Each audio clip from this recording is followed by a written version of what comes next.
I'm so glad that you've tuned in to watch me today. I have something I want to share that's really close to my heart, especially at this stage in life.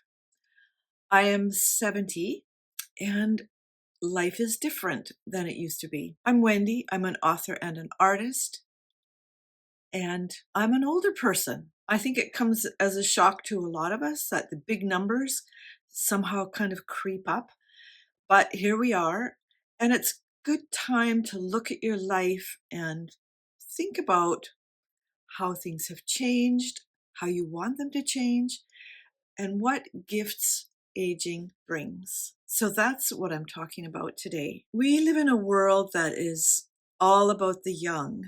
Look younger, act younger, be younger, pretend you're younger, work out to be younger, do whatever you can to be younger. Yet, if you're still alive, you're always growing older. And aging, real, joyful, honest aging, is a really good thing.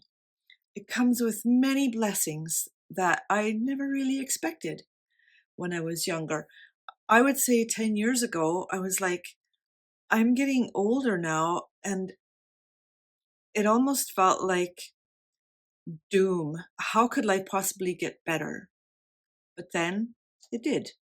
And here's how. I turned 70 this year, and I still am kind of surprised when I say that out loud. But honestly, I feel more content, more grounded, and more myself than in my 30s or 40s or even 50s. So today I'm going to share some of the unexpected gifts of being in the last third of life. Number one of the greatest gifts of getting older is that I feel at peace with myself. I'm okay who I am. I like who I am. I don't mean that I've figured everything out, because I haven't. And I remember once my dad saying, it seems like you spend your whole life trying to figure it all out and then you die. And I think that's kind of the point. So if you haven't figured it all out, you're still here for a reason. I don't doubt myself as much as I used to. And I'm also, and this is really important, I'm more true to myself. And I actually still kind of struggle with that because I'm kind of an easygoing person. And there's a lot of things I just don't care that much about. And so if people say, well, let's do this, let's do that, I want to do that, I don't even stop and ask myself, wait a minute, is this what I want to do? And so I've had to actually work at that a little bit more and go, okay, if I go in this direction, and am I being true to myself? Here's an example. A friend of mine, client actually, both, reached out to me recently and asked me to do a job for her. And it was something that I've done in my past that I had already decided I didn't want to do again. And so when I saw this, I had this request, I had a deep sinking feeling. And I was really, honestly, I was tempted to say yes. I was tempted to put aside everything else I want to do and feel I have to do to reach the goals I have. I was tempted, but then I went, wait, I have to be true to myself. And actually, the Lord has spoken to me about that from time to time, that I give in to other people too easily, and I'm not true to myself. So basically, I have let myself be drawn in directions where I'm really not supposed to go, and not where God has called me to go. So that's really important. But I also feel at this stage, I don't really need to impress anybody. I don't need to please people for their sake. I know what I love, and I don't have to apologize for it. And I think that's such a wonderful place to be able to say, this is who I am, this is what I love, this is what I don't want in my life, and I don't have to make any apologies. I don't owe it to anyone else. It's really a great feeling. When I was younger, I often felt, am I doing enough? Am I good enough? Is my work good enough? Am I too quiet? Am I too sensitive? Because I am both of those things. Am I too different? But now I just say, I am quiet. I'm a quiet person with a quiet voice. I'm an introverted person, so I'm very thoughtful. I'm sensitive to a lot of things, and I'm an artist, so those things are actually very important. But now I can let myself be. I can create because I want to create. I can rest when I need rest. I can travel because I love to travel, but more and more I'm doing it on my own terms. And just an example, I just recently, a few days ago, returned from a trip to England with my daughter. I went because she didn't want to go alone and she wanted to take a program at Cambridge. And so I went along with her because I love traveling with her. I love traveling anyway. And we had a lot of fun. It was a really great trip. There was a lot of things about it, but my daughter walks really fast and I don't. So we had quite a few discussions about walking fast. There's medical information about that. When you get older, one of the signs of, I don't know, deterioration or something is that you walk slowly. And I've talked to her about that, and to my husband. And finally, I went, wait a minute. I think what they mean is people who used to walk fast now can't. But I never walked fast.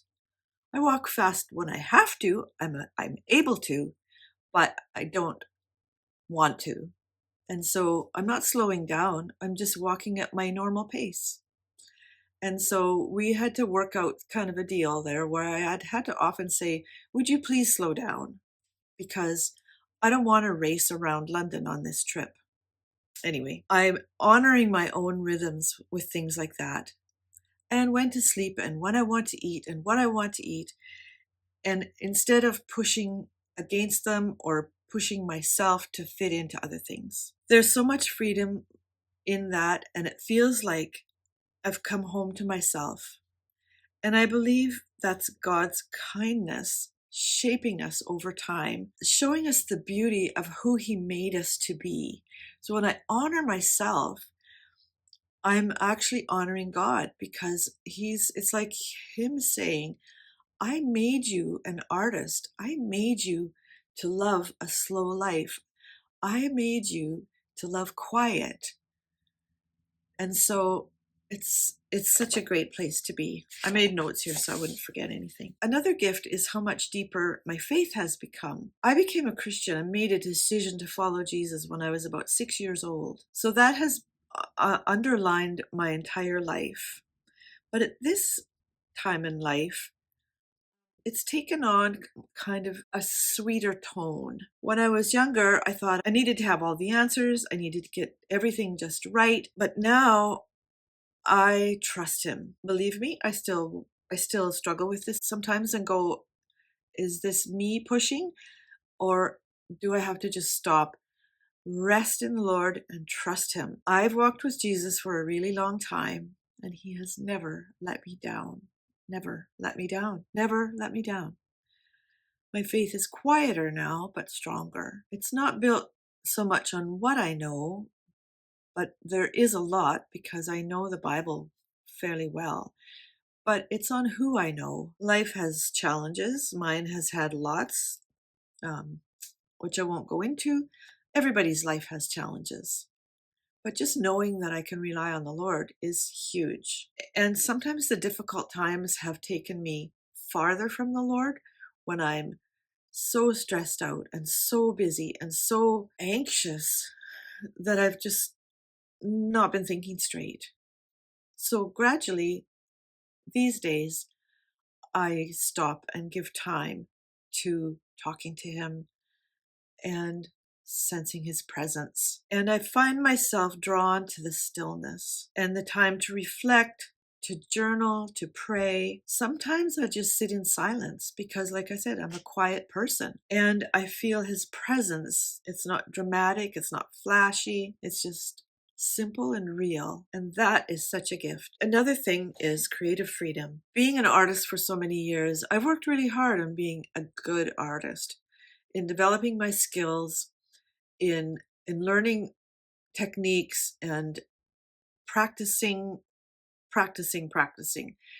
And early on, like I've been an artist since I was a little kid. Really, I was born an artist. I've always loved pictures and words from the time I was born, practically. But I have often created only to sell. What do people want? Which for me is like bending myself into something that I am not necessarily supposed to be. I've wanted my work to be accepted, to be sellable, to be perfect, and I wanted people to approve of it. But now, like I've mentioned in a previous video, I have to remind myself that I get to create just to please myself. That means not do it with the motivation of pleasing other people, because I'm a well-rounded artist. I can do lots of things.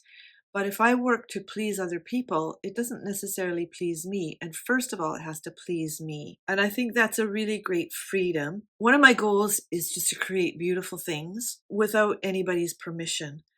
I follow beauty wherever it leads. When we stop creating to impress, I like this. When we stop creating to impress, we start creating to express. There's a peace in letting the art be what it wants to be. I paint with joy. I love to paint. I love putting paint on things. I create what I find beautiful or fun, and I trust that that matters, even only to me. And maybe to the one who gave me the gift in the first place. Another one is deeper relationships. I have never been a person with a large circle of friends, mainly because that's just not how introverts operate. We tend to have a few very close friends. I think of it as circles. In the inner circle are the people who love me no matter what, whom I love no matter what, and who get me, who understand me, who accept me, and who really care about me. That's my inner circle. And that contains only maximum 6 people. In the next one is, those are the primaries. In the secondary circle are people that I know, I call friends. If I'm in emergency, I might be able to call them and know that they're there for me. They're close acquaintances. And then there's the tertiary, and that's acquaintances. It's like, hi, how are you? How are you doing?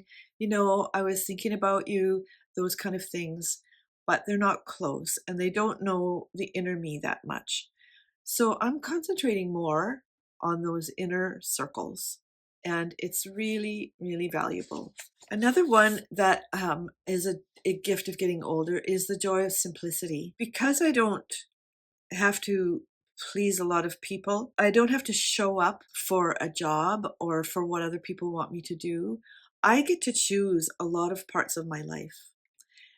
And I've been self-employed for about 25 years, so that's always been a good thing. But I have simplified my work down to actually the fewest things possible on purpose so that I can have more peace in my life. That is my goal. It's peaceful living. There's such beauty in simple things, in routines, in soft days, in still moments that I have found at this stage in my life. And it's in those still moments that I hear the Holy Spirit saying, this is enough. Just sit with me.